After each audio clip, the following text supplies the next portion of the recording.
সব কিছুর আগে ছিল শুধু আল্লাহ। তিনি আকাশ সৃষ্টি করলেন, পৃথিবী সৃষ্টি করলেন।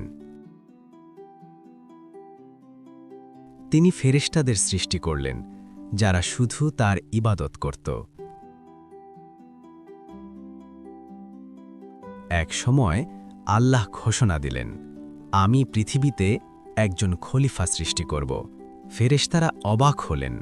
তারা বললেন, হে আমাদের রব, আপনি কি সেখানে এমন সৃষ্টি করবেন যারা রক্তপাত করবে? আল্লাহ শান্তভাবে উত্তর দিলেন, আমি জানি যা তোমরা জানো না। এরপর আল্লাহ মাটির দিকে তাকালেন। এই সাধারণ মাটি থেকেই তিনি এক বিশেষ সৃষ্টি করে তুললেন। আল্লাহ নিজ হাতে আদম আলাইহিসসালামের দেহ গঠন করলেন।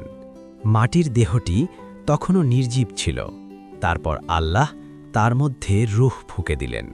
সেই মুহূর্তে আদম আলাইহিসসালাম জীবিত হলেন। তিনি চোখ খুললেন, শ্বাস নিলেন। এইভাবেই মানুষের জন্ম হল। আল্লাহ আদম আলাইহিসসালামকে জ্ঞান দান করলেন। তিনি তাকে অনেক কিছু শিখালেন, যা ফেরেশতারা জানতেন না।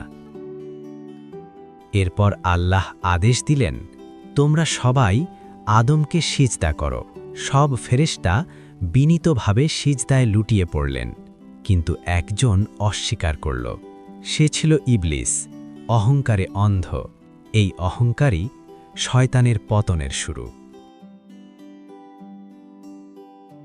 আদম আলাইহিসসালাম জান্নাতে ছিলেন, কিন্তু তার অন্তরে এক ধরনের নীরবতা ছিল। আল্লাহ জানতেন মানুষ একা থাকার জন্য সৃষ্টি হয়নি। তাই আল্লাহ আদম আলাইহিসসালাম থেকেই হাওয়া আলাইহিসসালামকে সৃষ্টি করলেন। তিনি ছিলেন তার সঙ্গী, তার শান্তি, তার সহচর।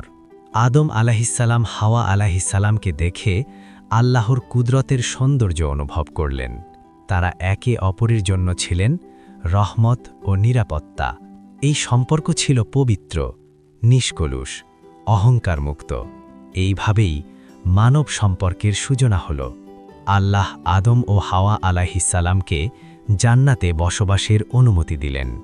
জান্নাত ছিল শান্তির স্থান, যেখানে কোনো কষ্ট ছিল না। আল্লাহ বললেন, তোমরা যা ইচ্ছা খেতে পারো। ফল, নদী, ছায়া সব কিছু ছিল তাদের জন্য। কিন্তু একটি গাছের দিকে ইঙ্গিত করে আল্লাহ সতর্ক করলেন, এই গাছের কাছে যেও না। এই আদেশ ছিল মানুষের জন্য প্রথম সীমা। স্বাধীনতার সাথে দায়িত্বও শুরু হল। শয়তান চুপচাপ সব দেখছিল। সে জানত মানুষ ভুল করতে পারে। সে ধীরে ধীরে আদম ও হাওয়া আলাইহিসসালামের কাছে এলো। সে কঠিন কথা বলেনি, বলেছিল মিষ্টি কথা। সে বলল, আমি তোমাদের উপকার চাই। সে বলল, এই ফল খেলে তোমরা চিরকাল বেঁচে থাকবে। কিন্তু সে মিথ্যা বলেছিল। এই ধোঁকাই ছিল মানুষের প্রথম পরীক্ষা। এক মুহূর্তের অসতর্কতায় তারা নিষিদ্ধ ফল খেলেন। সাথে সাথেই তাদের অন্তর কেঁপে উঠল। তারা বুঝলেন তারা ভুল করেছেন। তারা আল্লাহর আদেশ অমান্য করেছেন। তাদের চোখ ভরে উঠল অশ্রুতে।